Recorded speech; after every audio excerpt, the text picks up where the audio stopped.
है ना?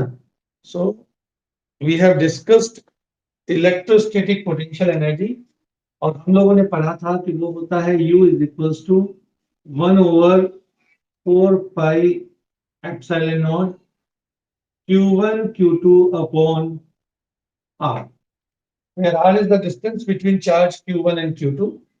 Epsilon naught is the permittivity of medium. Now today we discuss some important point, बहुत important और problem में ध्यान देने वाले पॉइंट्स आज हम डिस्कस करने वाले हैं। जैसे कि हम लोगों ने पढ़ा था स्फेयर इलेक्ट्रिक फील्ड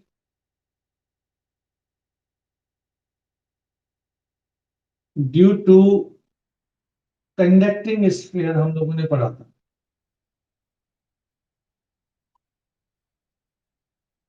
ध्यान देना, जो कंडक्टिंग स्फीयर था आप लोगों को याद होगा इलेक्ट्रिक फील्ड के 3 केसेस हम लोगों ने वहां पढ़े थे। Number 1 E is equals to Q upon 4 pi epsilon naught small r, और ये केस था जब r is greater than capital R, यानी आउटसाइड फ्रॉम द स्फीयर। अगर मैं एक कंडक्टिंग स्फीयर ही लेता हूं और उस कंडक्टिंग स्फीयर पर चार्ज है Q, और इसके कारण आउटसाइड पॉइंट पर V निकाला जाए, V कैलकुलेट किया जाए, तो इलेक्ट्रिक फील्ड के साथ साथ अब मैं यहाँ पर पोटेंशियल भी ले रहा हूं, और पोटेंशियल की वैल्यू होगी V equals to Q upon 4 pi epsilon naught R। अगर मैं आउटसाइड की बात करूंगा तो ये कंडीशन होगी। Now on the surface, not भी करते चलना, ऑन द सरफेस के लिए होगा 4 pi epsilon naught capital R, because here R is equals to capital R, और पोटेंशियल की वैल्यू होगी सेम पॉइंट पर V equals to Q upon 4 pi epsilon naught capital R। अब देखते हैं इनसाइड क्या होगा। चार्ज कंडक्टर के अंदर की तरफ इलेक्ट्रिक फील्ड की वैल्यू कितनी होती है? 0। और क्यों 0 होती है? Because charge inside the conductor is 0। हम लोगों ने पढ़ा था E इक्वल्स टू 0 कब? जब R की वैल्यू कैपिटल R से कम हो। क्यों? Because Q equals to 0 inside the conductor.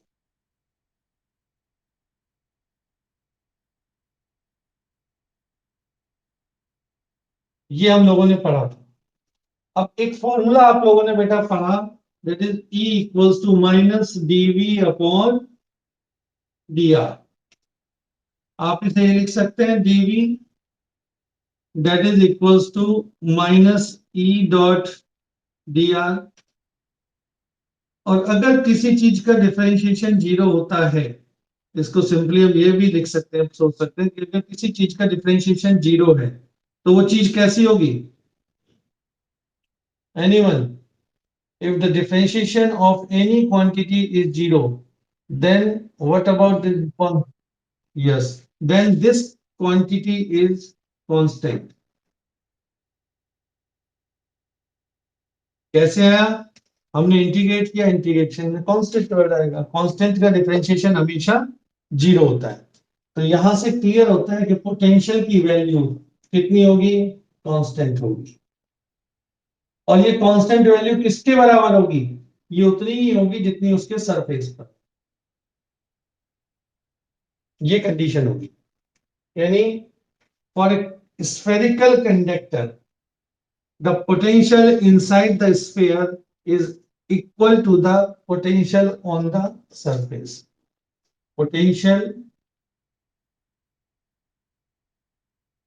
inside the sphere is equal to the potential at surface.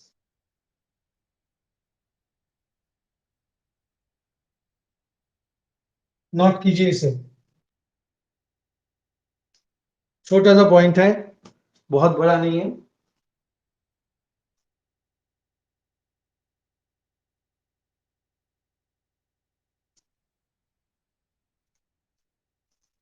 अब ग्राफ की हेल्प से समझने की कोशिश करते हैं थोड़ा सा।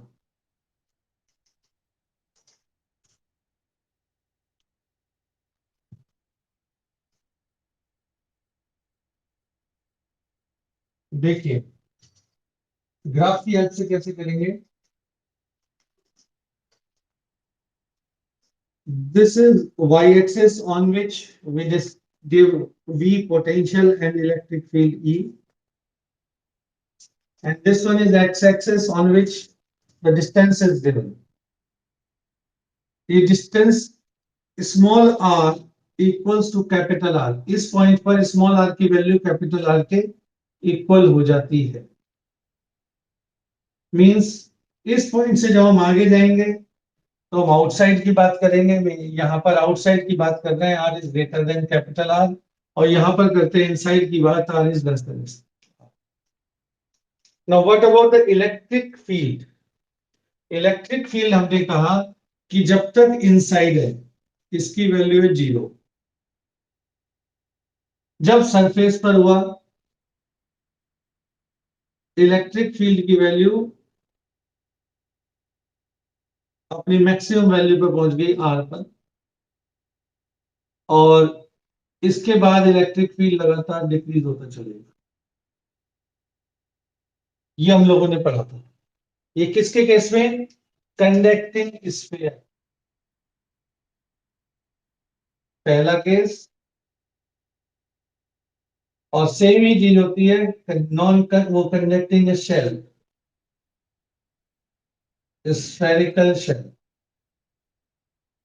दोनों के केस में बिल्कुल सेम होता है। क्या कहा मैंने कि electric field inside 0 at point capital R is maximum, जहां पर आर कैपिटल आर के बराबर है, उसके बाद इसकी वैल्यू लगातार डिक्रीज करेगी।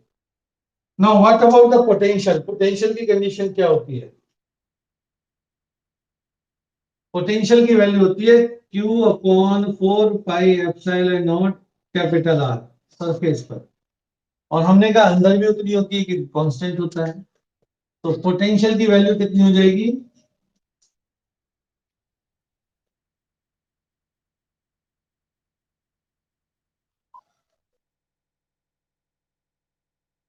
द पोटेंशियल इज दिस, ये इसकी मैक्सिमम वैल्यू हो गई Q upon 4 pi epsilon naught capital R, और इसके बाद में कैसी होगी, इसके बाद में ये भी सेम डिक्रीज करता हुआ चलेगा। ग्रीन से मैंने बनाया पोटेंशियल V, और ब्लू से मैंने बनाया है electric field E। Concept clear हो गया। ध्यान रखना बहुत इंपॉर्टेंट पॉइंट है कि पोटेंशियल जितना सरफेस पर होता है उतना ही अंदर होता है, जबकि इलेक्ट्रिक फील्ड अंदर 0 हो जाता है, सरफेस पर इसकी वैल्यू मैक्सिमम होती है। इस पॉइंट के ऊपर आज मैं एक न्यूमेरिकल लेने वाला हूं, जो न्यूमेरिकल बोर्ड में भी 2-3 टाइम्स पूछा गया, नीट में भी आया है, जेई में भी आया है, पर बोर्ड में 2-3 टाइम्स पूछा गया, वेरी इंपॉर्टेंट। अब बस अंतर ये हो जाएगा, इसी सेम न्यूमेरिकल को जब मैं टेस्ट में पूछूंगा तो आप कह देंगे ये जेई का है, इसलिए हमने नहीं किया। तो ध्यान रखना, ये ऑलरेडी बोर्ड में पूछा गया है, 2017 बोर्ड के पेपर में आया है क्वेश्चन। मैं इरेज कर दूं इसे, can I erase this. Now the question, very important question, और जहां तक मैं समझता हूँ यही क्वेश्चन आज के लेक्चर में हो भी पाएगा। बहुत अच्छा 5 मार्क्स में आया हुआ न्यूमेरिकल है, ऑलरेडी 5 मार्क्स में पूछा जा चुका है। The three concentric metallic shell, three concentric metallic shell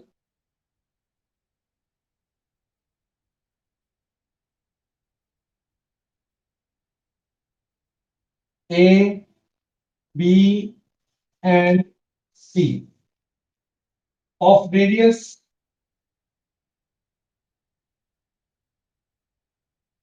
small a, small b, and small c. जो गिवन है वो ये है कि small a less than small b less than small c have surface charge density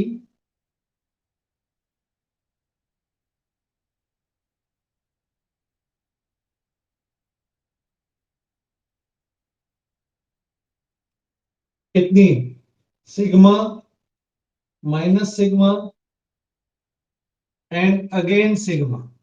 तीनों पर same charge density है, एक पे सिग्मा, दूसरे में minus sigma and then sigma. Now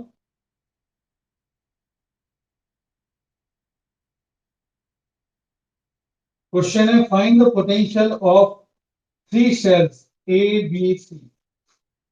find V A V B and V C. एक तो ये चीज करनी है आपको, find out the potential at a, potential at B, potential at c. और दूसरा क्वेश्चन इसी में कह रहे हैं and if V A equals to V C then find the relation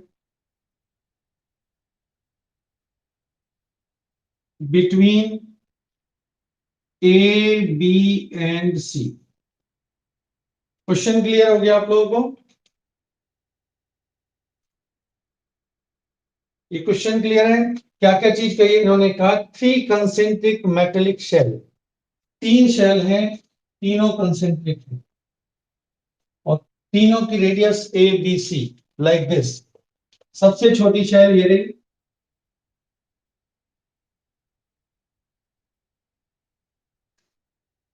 and the radius of this shell is small a. Charge density on this is sigma. Now second point है ये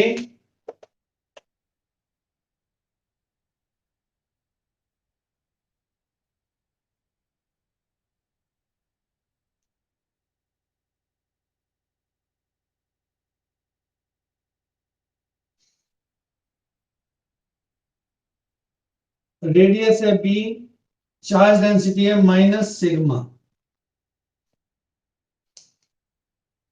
minus sigma and the last one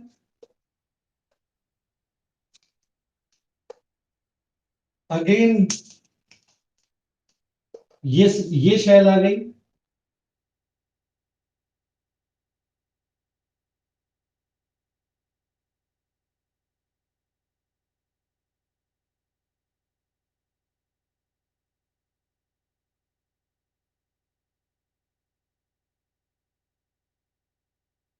and the radius of this shell is C, charge density is sigma।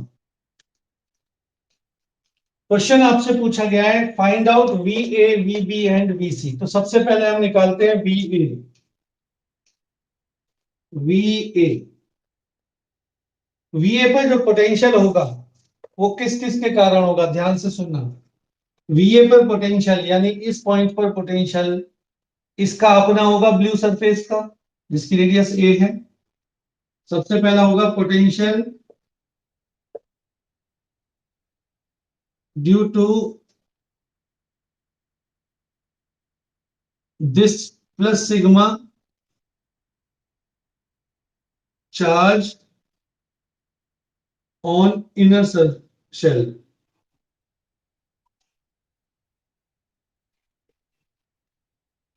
ठीक है, लेकिन इसका अपना तो होगा ही होगा। हमने कहा था जितनी भी शेल्स होती हैं, शेल के ऊपर जितना पोटेंशियल होता है उतना ही अंदर भी होता है। यानी इस पॉइंट पर जो पोटेंशियल होगा, मैंने इस पॉइंट को नाम दे रहा हूं पी, इस पे नाम दे देता हूं चलिए क्यू, इस पे नाम देता हूं आर। तो पोटेंशियल एट पी बराबर किसके होगा, potential at P plus Q plus R, तीनों के ऊपर। यानी हमने कहा पोटेंशियल एट ए, अंदर वाला जो वी है वो बराबर होगा potential at P VP plus potential due to minus sigma shell and plus potential due to outer shell. बात समझ में आई इसकी? नहीं आई?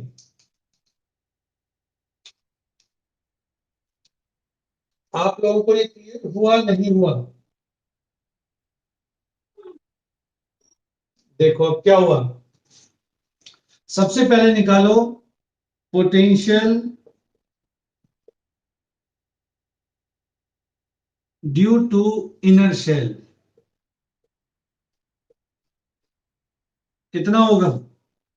V1 that is equals to, इसका अंदर की वैल्यू कितनी होगी? हमने पढ़ रखा है charge upon 4 pi epsilon not radius, radius की वैल्यू है a। और अगर चार्ज डेंसिटी होती है तो चार्ज डेंसिटी का फॉर्मूला होता है sigma is equals to charge upon area. इस इनर सरफेस का एरिया कितना होगा? ये अंदर वाले ब्लू स्फीयर का रेडियस एरिया कितना होगा? What is the area of blue sphere?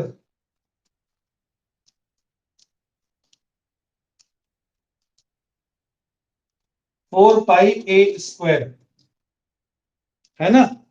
इसका मतलब चार्ज कितना हो गया?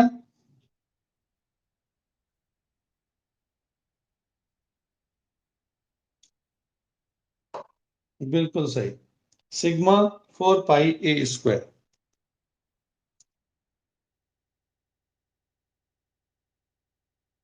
then this is equals to sigma 4 pi a square upon 4 pi epsilon naught a। अगर मैं इसे सॉल्व करूं तो v1 की वैल्यू कितनी आ गई? 4 पाई से 4 पाई गया, a से a कैंसिल हो गया, sigma a upon epsilon not. ये v1 की वैल्यू आ रही है बेटा।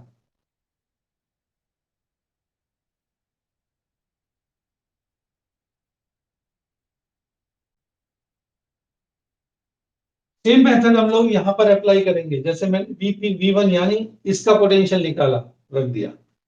अब इसका पोटेंशियल अपनी सरफेस पर कितना होगा, यानी यहां पर पोटेंशियल कितना होगा सेकंड सरफेस का? v2 पोटेंशियल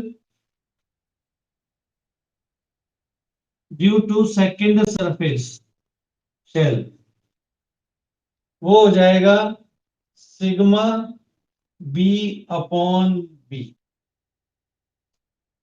क्योंकि हमें इस जगह देखना है, इसके अंदर भी उसकी वैल्यू इतनी रहेगी लेकिन बाहर चेंज हो जाएगी। ध्यान रखना, इसके अंदर तो उतनी ही रहेगी लेकिन बाहर चेंज होगी, क्योंकि अभी आपने ग्राफ पढ़ा था पोटेंशियल का कुछ इस तरह से था, पहले सीधा फिर कांस्टेंट। तो जब तक अंदर है कांस्टेंट है, बाहर जाते ही वो वैल्यू चेंज होती है। जब आप लास्ट पे आएंगे तो सिग्मा सी अपॉन सी। अब मैं इस क्वेश्चन को जरा स्टेप वाइज ढंग से कर बता रहा हूँ, जब ध्यान देना।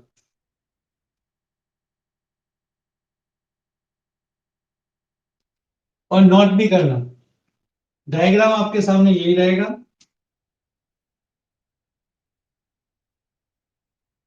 सबसे पहला काम, क्योंकि हमें पोटेंशियल निकालना है, तो सबसे पहला काम होगा सभी सर्किल पर, सभी स्पेयर्स पे ए बी सी पर चार्ज की वैल्यू कैलकुलेट करना। तो सबसे पहला काम हम यही करेंगे, charge on A.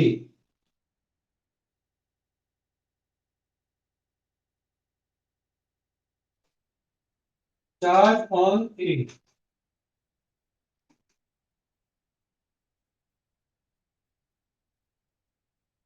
Charge on A. Charge कितना होगा बेटा? मैंने कहा that is Q1 and this is equals to sigma charge density into 4 pi A square. Similarly charge on B, this is equals to Q2 that is minus, यहां पर दूसरे स्टेयर पे माइनस सिग्मा है, minus sigma 4 pi B square. And charge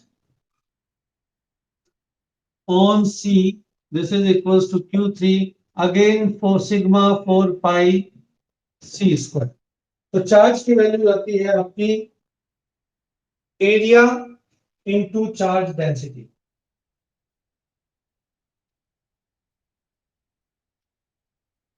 ठीक है। Now total potential at a, total potential at a वो कितना होगा? सबसे पहले तो इस ब्लू वाले सर्किल के कारण ही होगा। सेकंड, क्योंकि अंदर कांस्टेंट होता है पोटेंशियल, तो ग्रीन वाले स्फीयर के कारण भी होगा। और थर्ड, आउटर स्फीयर के कारण भी होगा। तीनों के कारण होगा, लेकिन तीनों का कितना होगा? इसका भी इनर होगा, इसका भी इनर होगा, तीनों के लिए ये पॉइंट इनर है। तो इनर का मतलब जितना इनके सरफेस पर है उतना ही पोटेंशियल यहां पर होगा। सो ऐड करना है हमें इसका, इसका और इसका। तो अभी अभी अगर से किया था, V1 plus V2 plus V3 कितना आएगा? Sigma upon epsilon naught into A minus sigma upon epsilon naught into B plus sigma upon epsilon naught into C. I can write it as sigma upon epsilon naught, bracket में आ गया A minus B plus C.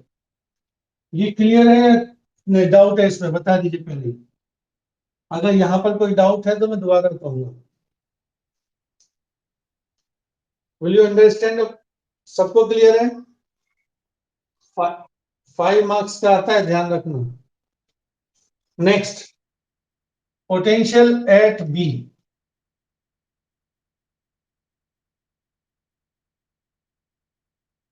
Potential at B, जो B है वो कहां पर आएगा? इस पॉइंट पर, यानी क्यू पॉइंट पर, ये बी है।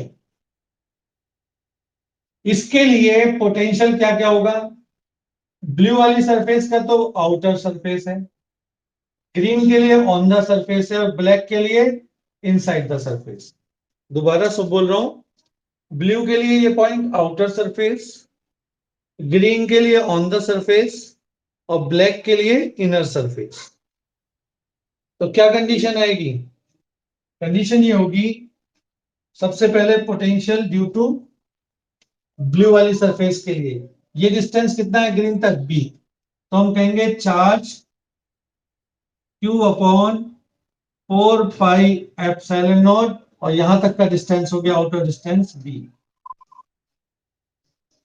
माइनस, अब माइनस वाली सरफेस का Q1 Q2 upon 4 pi epsilon naught B plus Q3 upon 4 pi epsilon naught सी।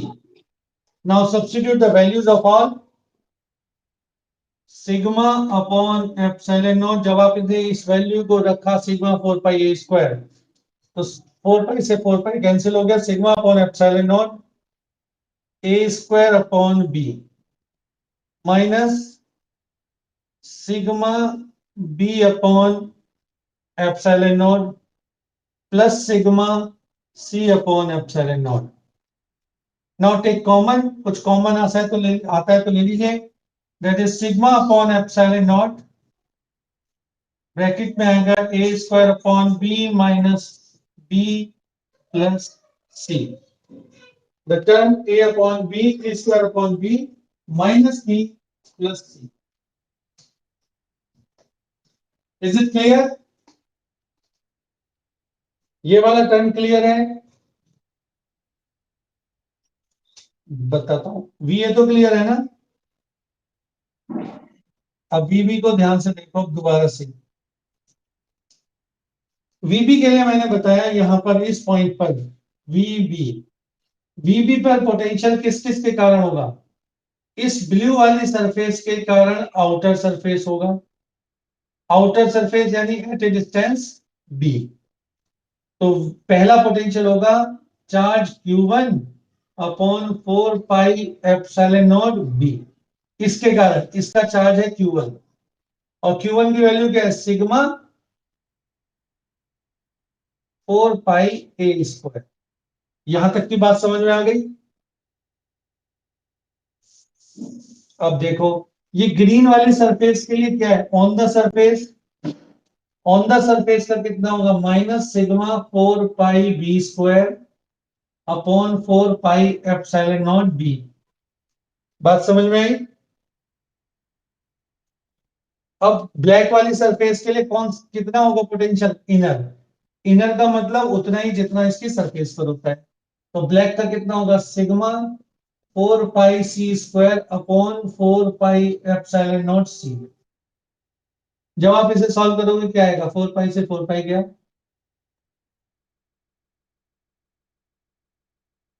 देखो ये बच्चा sigma A square upon B, sigma by epsilon naught common ले लिया, ए स्क्वायर बाई बी। यहां सिग्मा बाई एप्सिलॉन नॉट लिया, B बचा। यहां से sigma by epsilon naught common लिया, ओनली सी बचा। So this is equation number 2। Is it? Now note down please. Now the next is VC, potential at C।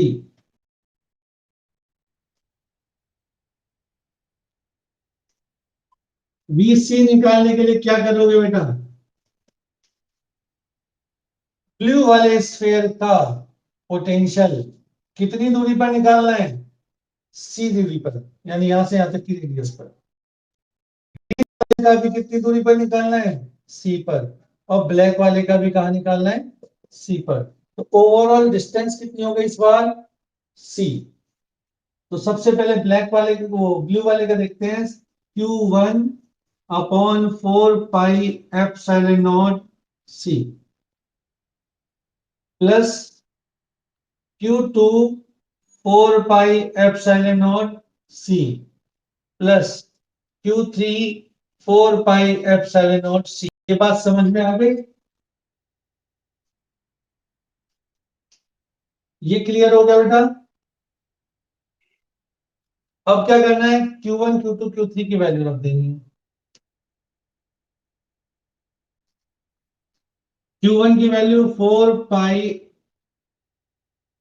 A square into sigma upon 4 pi epsilon naught into C minus sigma 4 pi B square upon 4 pi epsilon naught C plus sigma 4 pi C square upon 4 pi epsilon naught C. Now what is the value, जो cancel होता है काट दीजिए। VC की value आपकी आई 4 पाई से 4 pi गया, sigma upon epsilon naught common ले लिया, ये बचेगा a square upon c minus B square upon c plus c. Equation 3। First part क्या था आपका, calculate VA VB and VC। तो तीनों चीजें आपने कैलकुलेट कर ली। पहली चीज ये 5 मार्क्स का न्यूमेरिकल आता है ये, और इसमें इन्होंने कहा पहले कैलकुलेट करो VA। आपने VA निकाला, potential due to blue sir, blue on the surface of blue plus potential of the green and plus potential of the black, सबको ऐड कर दिया। अब अगर मैं VB निकालता हूं तो ब्लू वाले से अंदर वाले के लिए बाहर की सरफेस हो गई, यानी B डिस्टेंस पर निकाला, ग्रीन ने अपने सरफेस पर निकाला और ब्लैक ने इसके अंदर निकाला, तीनों को ऐड कर दिया।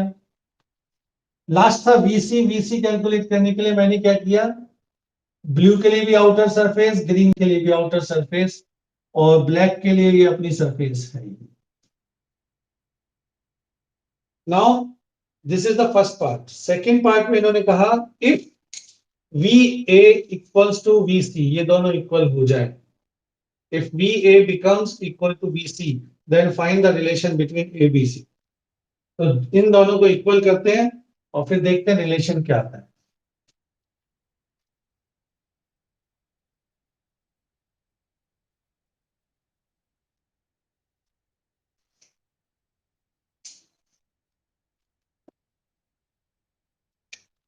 if VA equals to VC, तो क्या हुआ?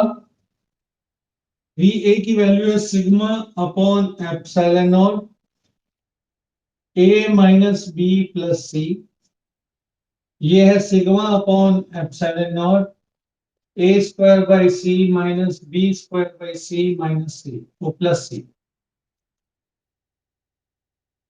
जो कैंसिल होता है उसे काटने की कोशिश कीजिए। That is a minus b equals to a square by c minus B square by c plus c. यहां पर भी a minus B plus c है, c से c cancel, a minus b equals to a square minus B square upon c. इस c को मैं इधर ले जाता हूं तो हो जाएगा c multiplied by a minus B, और a square minus B square को क्या लिख सकते हैं हम? a minus b into a plus b. Now a minus b cancel with a minus b. Answer is a plus b equal to c. ये question आता है बहुत बार। कभी ये पूछेंगे if a plus b is equals to c then find the relation between va bb vc। कभी ये पूछते हैं va is equals to bc then find the relation between a bc। जैसे लास्ट ईयर नीट में आया था, उन्होंने कहा कि if, इसको मैं ऊपर से इरेज कर रहा हूं, लास्ट ईयर नीट में क्या कंडीशन दी थी? उन्होंने कहा था कि if a plus B equal to सी,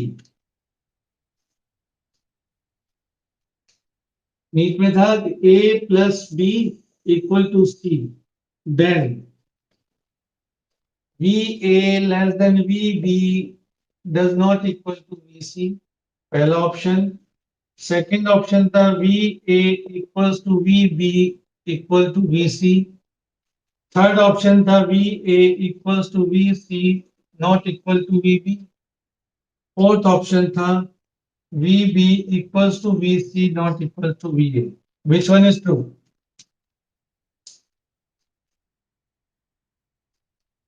कौन सा सही है?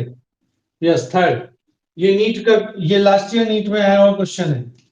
उन्होंने कहा था सेम क्वेश्चन पे कि if A equals to b, sorry A plus b equals to c, ये कंडीशन दे दी थी, ये पूछा था।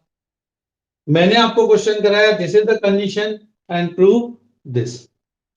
बहुत इंपॉर्टेंट क्वेश्चन है ये, कई बार पूछा गया है, इसलिए इसको बहुत ढंग से समझ लो। नहीं आया हो, फिर से इसका की पॉइंट याद रखो। The key point is the potential of on the surface of shell, the potential on the surface of a shell is always equal inside the shell. जो शेल के सरफेस पर होगा वही पोटेंशियल अंदर होगा, जबकि बाहर की तरफ पोटेंशियल चेंज हो जाएगा, जो कि ग्राफ से भी समझाया। एक स्ट्रेट लाइन चलेगी, बिल्कुल स्ट्रेट, यहां से लेके सरफेस तक। On the surface it is constant and after it decreases. So potential on the surface is always equal to inside the surface of shell, but outside from the shell it goes on decreases. ये decrease करता चलता है लगातार। So this is the question which is based on the spherical shell problem. सबको clear हो गई ये problem?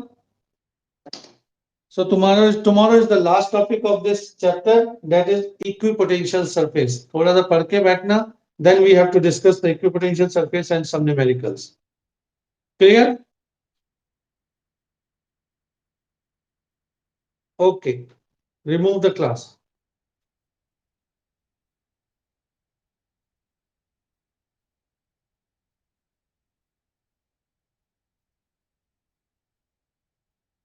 Leave the class.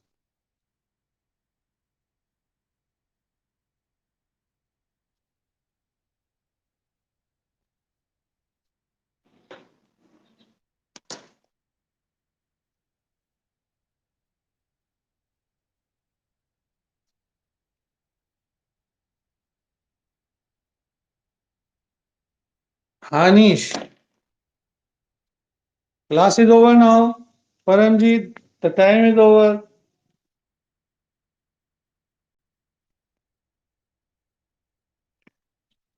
Leave the class.